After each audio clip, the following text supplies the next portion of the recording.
जय श्री राम सभी भक्तों को। जय माता की। फिर एक नई वीडियो के साथ हाजिर हो गए हैं और आज की जो हमारी वीडियो है ये बहुत ही ज़्यादा इंफॉर्मेटिव होने वाली है। आप बताइए, क्या शक्तियाँ जिस भगत के ऊपर शक्तियाँ होती हैं, क्या उसकी भी अदृश्य रूप में कार्य करती हैं, उसके लिए भी कुछ सोचती हैं? तो आज की वीडियो इसी विषय पे है। अगर आपके मन में भी ये सवाल है तो हमारे साथ अंत तक बने रहिए, तभी आपको सारी वीडियो समझ में आएगी। अगर वीडियो अच्छी लगती है तो लाइक करें, शेयर करें, कमेंट करें। चैनल पे पहली बार देख रहे हैं तो चैनल को जरूर सब्सक्राइब करके जाइए ताकि आप तक जो है वीडियो की नोटिफिकेशन सबसे पहले ही पहुंच जाए। चलिए शुरू करते हैं आज की वीडियो। जय श्री राम जी। जय श्री राम, जय श्री बालाजी महाराज, जय माता की। जब हम भगवान की पूजा याचना करते हैं, तप करते हैं, तपस्या करते हैं, उनसे प्रसन्न होकर हमारे दरबार की, हमारे परिवार की रक्षा करने के लिए भगवान हमारे ऊपर कृपा प्रदान करते हैं। और ये सच्चाई है, क्योंकि भगवान की भक्ति जो भी व्यक्ति सच्चे मन से करता है, उसकी शक्तियां जागृत होती हैं और उस शक्तियों से उसके परिवार की रक्षा होती है। किसकी शक्तियां जागृत होती हैं? परमात्मा की द्वारा दी हुई शक्तियां, क्योंकि परमात्मा ने स्वयं हमें शक्ति तो दे रखी है। क्योंकि आत्मा जो हमारे अंदर वास करती है वो उन्हीं का ही सूक्ष्म रूप है, सिर्फ उन्हें जागृत करना पड़ता है। जब वो शक्ति जागृत अवस्था में आ जाती है तब वो हमारे ऊपर एक रक्षा कवच स्थापित कर देती है। अब रह गई इच्छाओं की बात। वैसे तो शक्ति जन के कल्याण के लिए मिलती है। जन के कल्याण के लिए आप कोई भी कार्य कर रहे हो, परमात्मा के नाम की भक्ति को प्रचार करने के लिए कुछ भी कार्य कर रहे हो, या आप आगे बढ़कर परमात्मा के नाम का स्मरण करके दो लोगों को सिखाने की कोशिश भी कर रहे हो, तब भी शक्तियां आपका साथ देती हैं। या कोई परिवार में दुखी है, परेशान है, अगर आपकी कोई भी जान पहचान का कुछ भी, अगर आप उसका सहयोग कर रहे हो, तब भी शक्तियां साथ करती है। क्या अब संदेह रह जाता है इस बात का, क्या वो शक्तियां हमारे लिए भी कुछ करती हैं? सबसे पहली बात तो ये होती है कि जब हम परमात्मा की भक्ति पा लेते हैं या उनकी कुछ कृपा को प्राप्त कर लेते हैं, तब अपने आप ही हृदय से मांगने का जो स्नेह होता है, मांगने की जो इच्छा होती है, वो विलुप्त होती जाती है। वो इच्छा जो है प्रकट रूप में नहीं आती है। जैसा कि अगर मान लीजिए आपने श्री हनुमान जी महाराज की कृपा को प्राप्त कर लिया और मन में आपकी इच्छा है कि इस व्यक्ति का कार्य हो जाए, और उसका कार्य हो गया, और होने के बावजूद वो अपनी खुशी से आपको कुछ भी देता है, आपने कुछ मांगा नहीं, शक्तियों ने ही उसके अंदर वो भाव प्रकट किए आपके प्रति, ताकि वो आपके प्रति कुछ देने पर लायक हुआ। वो शक्तियों ने ही उसको बनाया। समझ गए? जो भक्त, जो दास परमात्मा की कृपा को प्राप्त कर लेता है, उन्हें मांगने की आवश्यकता पड़ती नहीं है। भगवान स्वयं उसके परिवार के प्रति सोचने लग जाते हैं। क्योंकि वो क्या कर रहा है, वो सुबह से लेके शाम तक माता माता माता माता, जय माता की, जय माता की, जय माता की, जय श्री राम, जय श्री राम, अपनी लगन में लगा हुआ है।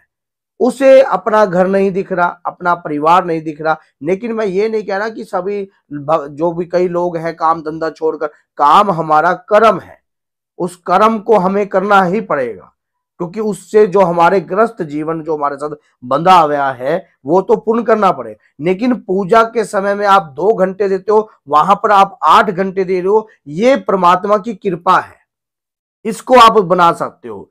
तो जब हम लगातार परमात्मा की कृपा को बढ़ाते हैं, लगातार अपनी भक्ति को बढ़ाते हैं, वो भक्ति एक ऐसी शक्ति के रूप में प्रकट हो जाती है जो हमारे शरीर में एक अलग सी तरंगे प्रभावित करने लग जाती है। जैसे कि हम हनुमान जी की भक्ति कर रहे हैं, माता की भक्ति कर रहे हैं, तो हमारे शरीर के अंदर तरंगों का वास होने लग जाता है। अब वो तरंगे अपनी इच्छा भी प्रकट करती हैं। अपनी उनकी इच्छा क्यों? क्योंकि हम, अब बच्चा भूखा है तो परमात्मा देखता है इस परिवार के प्रति, ये लगातार जो है भगवान के नाम का, तो इच्छाएं जो अंदर जागृत रहती हैं, वो इच्छाएं कहीं ना कहीं विलुप्त होने लगती हैं और परमात्मा अपने आप ही उन इच्छाओं को पूर्ण करने लग जाते बिन हैं। मांगे मिलने लगे। इसको कहते हैं कृपा। कहते हैं कि तेरी कृपा की अगर आदत ना होती तुम्हारी बाबा, तो सुनी ही रहती अदालत तुम्हारी। तो बाबा की अदालत कभी सुनी रही नहीं है। और बिन मांगे मोती मिले, मांगत मिले नहीं। समझ गए? तो बिन मांगे जो मिलता है उसका भाव, उसकी वैल्यू वो अलग ही होती है। और ऐसा ही अब हमारे मन में कई बार ये रहता है, शक्ति के मध्य में कई व्यक्ति पागल हो जाते हैं तो उनका अभिमान जो है चकनाचूर होता है। जैसे कि रावण, उन्होंने जब महादेव की कृपा को प्राप्त किया तो वो एकदम मध्य में पागल हो गए, उस शक्ति के मध्य में उन्होंने देखा कि माता की शक्तियों को उन्होंने प्रकट किया तब वो पागल हो गए। हालांकि चारों वेदों के ज्ञाता, क्योंकि शक्ति के मध्य में इतना भी अफलातून नहीं मचाना चाहिए कि आदमी जो है वालो वो हो जाए कि मेरे पास सब कुछ आ गया।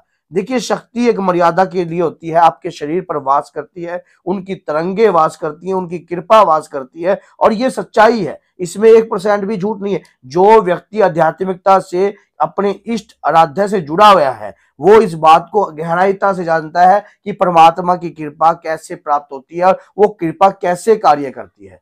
अब वो तरंगे हमारे थ्रू कार्य कराती हैं। शरीर ये होता है, तरंगे अपने आप आती हैं, वो तरंगे अपने आप ही देती हैं। जब भगवान के नाम का कीर्तन चल रहा होता है या भगवान के नाम का सिमरन चल रहा होता है तो वो शरीर पर अपने आप ही एक कृपा उत्पन्न होने लग जाती है, जिसको भगवात्मा की मस्ती कह देते हैं, जिसको परमात्मा की कृपा कहते हैं। परमात्मा की कृपा में झूमना, समझ गए? तो वो शरीर पर आकर उसी प्रकार का जो है अपना अंदर से रिएक्शन उत्पन्न होता है।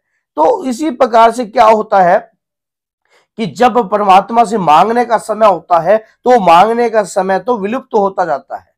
वो समय तो जो अंदर आध्यात्मिकता से जुड़ा हुआ है परमात्मा से, तो वो कभी मांगेगा ही नहीं। उसको पता है कि मुझे बिन मांगे ही सब कुछ मिल रहा है, बिन मांगे ही आदर मान सब कुछ। अब हनुमान जी ने क्या ये मांगा था कि मुझे चिरंजीवी बना दीजिए? हनुमान जी ने ये कहा था कि मुझे कलयुग का राजा बना दीजिए, कलयुग के प्रधान रूप का देवता बना दीजिए। उन्हें तो बिन मांगे ही सब कुछ प्राप्त हुआ है। और बिन मांगे जो सेवा प्राप्त हो जाती है, बिन मांगे जो कृपा प्राप्त हो जाती है, उसके अंदर आभार कृपा होती है। वो कृपा कभी भी जिंदगी में वापस नहीं ली जाती, जो कृपा बिन मांगे मिलती है। तो हमने क्या करना है, अपनी भक्ति को ही श्रेष्ठ आधार बनाना है। मांगने की प्रक्रिया रह गई, क्या वो जानते नहीं है कि आपको किस किस चीज की आवश्यकता है? वो सब जानते हैं। आप अपनी भक्ति पर ही पूर्ण रूप से प्रयास रखिए परमात्मा की कृपा को प्राप्त करने के लिए, और मांगना ही है तो उसके चरणों का आसरा मांगिए जिससे वो मिल जाए। बस वही लालसा मन के अंदर प्रकट कीजिए कि तेरे चरणों का आसरा चाहिए, तेरे चरणों में जगह चाहिए, तेरे चरणों में रहकर तुम्हारा ही कार्य करें, ऐसी कृपा चाहिए। बस ये मांगने की कृपा होनी चाहिए। तो बोलिए जय सीताराम, जय श्री बालाजी, जय माता।